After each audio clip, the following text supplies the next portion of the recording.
All right, so we're down here at Make Farms with Farmer Kelly. I'm Farmer Jake. And Kelly, can you tell us something about Make? Yeah, Make Projects. We are a running quarter-acre farm on about a half an acre of land, producing food for our community here in Mission Valley, with the goal of also utilizing the space to run our job readiness program for immigrant and refugee women. But the space has so much more capacity for more than just that, and that's why Jake's hanging out in the space with us as well. Yeah, so Kelly has graciously invited me down to use this section of their orchard space, which was only recently planted. How long ago would you say? Probably, I would say 2 to 2.5 years ago. Okay. So we're gonna try and retrofit this with an agroforestry design. I think we're working with about 20-ish different trees. So let's see what we have. Why don't we go over to this little one that's already putting some flowers on. Of course, I picked one without a label on it, but I'm pretty sure those are, what are they? The apriums, and what's the other one? The loons or something? The barren peaches, we have persimmons, there's a mulberry in here, about, I think, maybe 2 or 3 varieties of apple. So yeah, a lot of diversity, but also a lot more room for space to grow. So yeah, we're hoping to have fun, to create some vertical space to have all of our friends that come onto the property explore and enjoy. Yeah, exactly. So I'm going to flip the camera around now and see if we can look at some of what we're working with here. All right, so we've got all sorts of different things going on in here. We've got some apples. They've already got this little Anna apple. What do we have here? Some more fruit again. Sundower apple. Where's our mulberry? Is it all the way down here?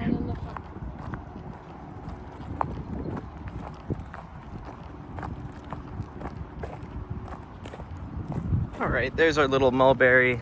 A little bit of a dual trunk going on, so we'll see what happens with that. But we're down here in, what is it, Mission Valley, San Diego. As you can see, and if you're familiar with San Diego, pretty dry lands. We're actually right here next to the San Diego River. That's that section over there, fenced off. And so looking at some of the soil, we're working with some of that. Close to a riparian kind of little area. Yeah, exactly. And there's a lot of native riparian species that are sort of naturally seeding themselves here. On top of what's already been landscaped, we've got, let's see if we can zoom in on that a little bit. Yeah, we've got some almond leaf willows, all sorts of native sages and fun stuff like that. But the soil itself, there's quite a lot of grit in it because I'm sure this used to technically be part of the floodplain, but it's also, there's quite a decent amount of clay in it. So back to the idea of how we're going to sort of retrofit this system. Most of these tree lines, I'm not sure if those make it out, but following the irrigation here, they're on north-south lines, which is a good start. The tram coming in the background. Now, we're on a slight slope here. This is, of course, pretty dry land. I think this section of San Diego probably averages about 10 to 12 inches of rain per year. Now, we're on irrigation, so that's not a big deal. Once these trees get established, we can, of course, take that out. But it's not exactly planted on a grid. They are about 5 yards apart, just pacing them out. And so it's not going to be exact as we put these tree lines in, but we're going to see what we can do to be creative.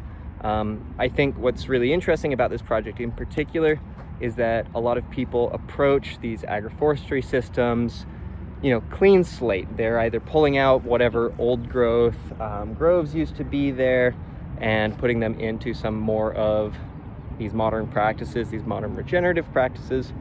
You know, they have some big budget. As you know, a new fruit tree can go for anywhere between $60 and probably $200 if you get some really nice rare stuff.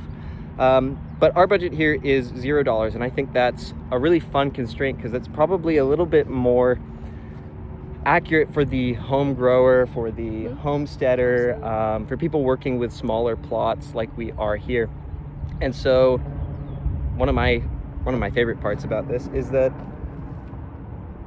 you can do so much with just cuttings and seeds and community support. We're in a pretty cool county to be able to get creative and find niche pockets to Exactly. A lot of things have changed about San Diego, but there still is a farming heart here, and a lot of communities are really interested in CSAs. There's a couple of little counties and communities that still allow you to set up farm stands outside your house without permitting, because these are grandfathered in or legacy parts of the old San Diego culture. So we're gonna start with a little bit of site prep. I think the first thing we're gonna wanna do is, again, we're not gonna be able to deep rip these lines because 1, we don't have any heavy machinery, and 2, we've already got trees in the way.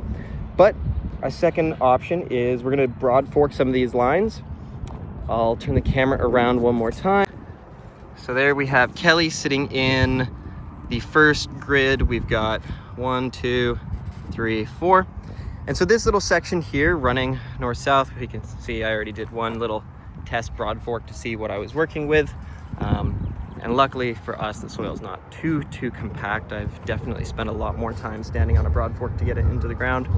But we're gonna be broad forking these north-south lines all the way down. But this little quadrant here is where we're gonna start, sometimes referred to as the lab or the experimentation area. This is probably gonna be the grid where, once established, a lot of cuttings, a lot of experimental stuff is gonna be planted, particularly because we're at the front of the site.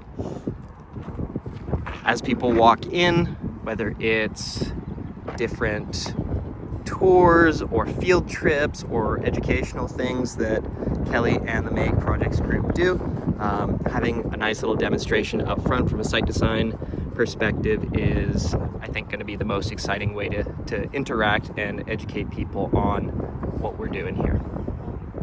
Day 1. Let's get it going. All right, so we're dealing with the first section here. Sorry, I'm a little bit out of breath. That ground is nice and hard for the broad fork. So what I've done so far is string off this first north-south row. You can see that there. We've got our stakes for the coppice line, so 3 feet from the main tree line. And we've prepped this first section. So I've broad forked 3 rows up and down, main tree line, and then the 2 coppice lines on the outside.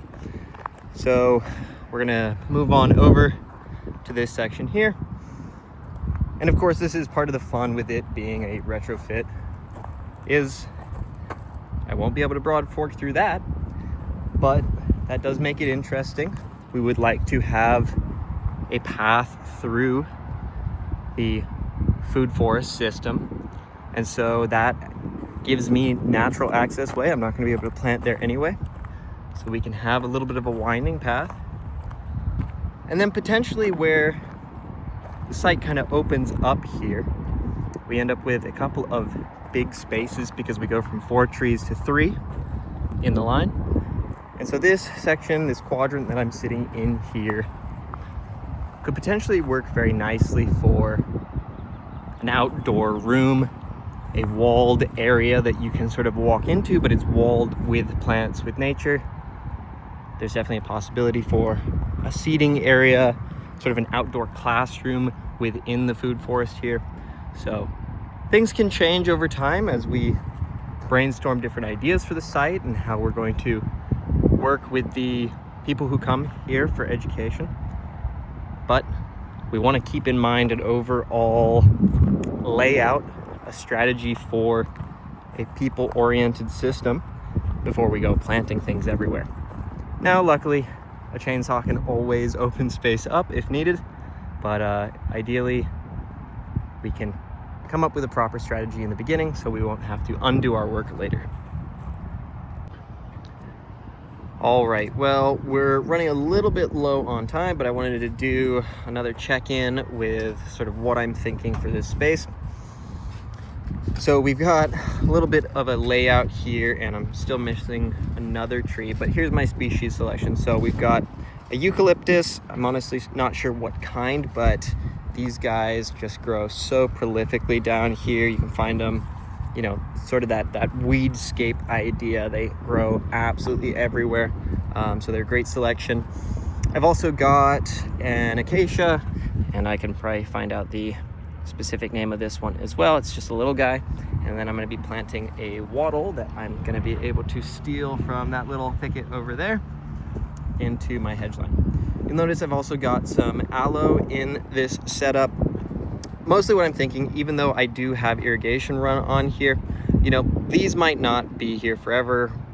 Of course, aloe spawns pups, but also just super easy to remove if I ever need to. But in the meantime, I'm thinking they would work well as a type of moisture support. A lot of the different succulents help sort of be like water batteries for the surrounding soil.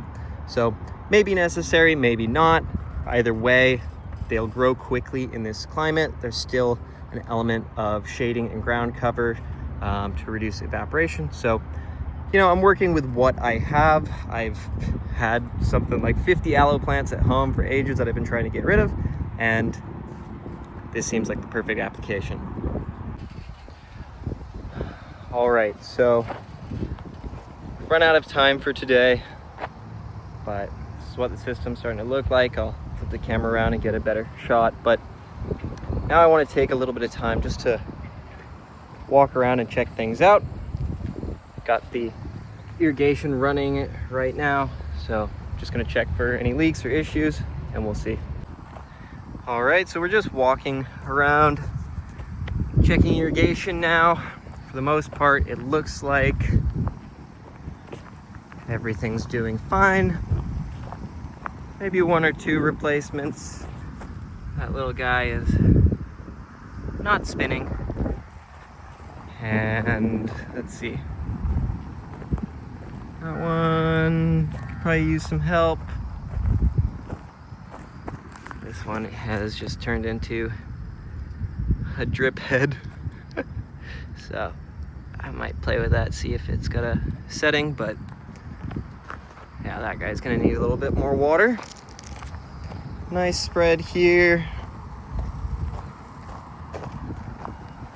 But I think the obvious takeaway is, in order to make sure everything gets the right amount of water, yeah, we got one more over here that is gonna need a replacement, but that's fine. But then we come back to the work that we achieved today. So this is what the beginning line looks like. Now, there's a good chance these eucalyptus, particularly also this wattle, may not survive. I'll try and get some water directly on them since these sprinklers aren't hitting, but these were dug up from sort of the local wild environment. As you can see, we got full-on industrial setting over to our right here, and so taking some plants from the weedscape will be no problem. But I think I cut the taproot on this guy. It's a little bit of transplant shock, so we'll see if he makes it. But the aloes will do well. They're super hardy. Luckily, this little acacia is going to be shaded out by this eucalyptus. So backing up, that is the first block done for the day, and we'll keep updating. All right, well, I'm just sitting here with the last of the irrigation running and wanted to go over some final thoughts.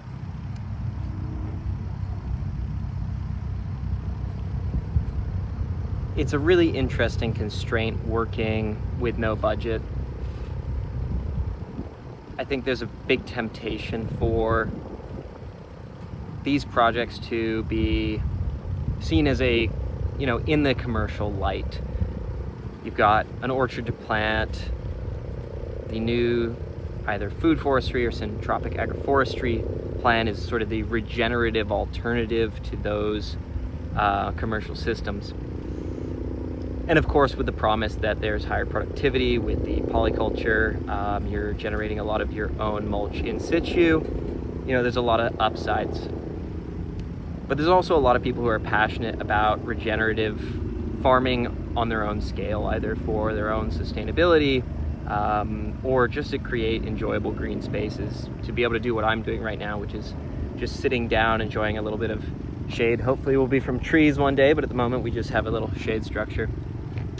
To provide their own food that's high quality, or to do what they can for the environment in some fashion. And so knowing that there is an alternative, of course you get a head start when you go out and you buy one of these fruit trees, however old they are, 5 years old. They're established, trunk diameter between 1 and 3 inches. You're gonna get fruit out of those soon. And of course, because it's a retrofit, these already exist. But the question is, how can we support these trees? How can we stack time, knowing that these trees will have a prime, and instead of just being cut down and resetting the site, can we make sure that we have it scaled so that there's something coming up to replace it, something that's there to support it. So that's a really, I think, part of the hope behind regenerative agriculture, whether it's permaculture, syntropic agroforestry. I'm particularly interested in amp grazing. I love animals as well. So I think it's hopeful knowing that there's a model potentially out there. I'm assuming much of what I do will fail because I don't have the ability to use great soil amendments. I do have a ton of free municipal compost, so that's a bonus. I have the tools available to me because of the farm here at Make Projects, already being a functional farm. But beyond that, what is the formula? The formula is going to be beg, borrow, cheat, and steal. How can I take cuttings? How can I get seed? I actually harvested 30 pounds of loquats from my friend, and maybe I'll see if I can make a jam out of the fleshy part of it, but the seed is going to be very important for a project like this. But a lot of people are getting rid of what they see as the weedy species in our area. It's eucalyptus is an invasive. You have all these different acacias, wattles, willows that grow here just fine on the side of the road. I think it's the coyote bush as well, does great in these dry lands without irrigation. And so we'll see what works over time. This is going to be a learning experience, but I don't think it's going to be impossible. There's so much to work with. I mean, just behind me, you probably can't even see, there's a tree that was put in before, and there's actually a little willow coming up underneath it already. Just looking around, I've found actually a self-seeded ash tree. There's a lot of really good stuff to work with. So I hope you guys will join me and stay tuned as I find out what works, what doesn't work. And it'll be sort of an open conversation. What can we achieve here with the constraints that we have? And I for one, am actually quite hopeful. I think it's going to be a lot easier than it sounds on paper, surprisingly. So stay tuned. We'll see what happens when I'm here again next Tuesday. Usually volunteer Tuesdays, and hopefully I'll be posting some more updates when that time comes. Later.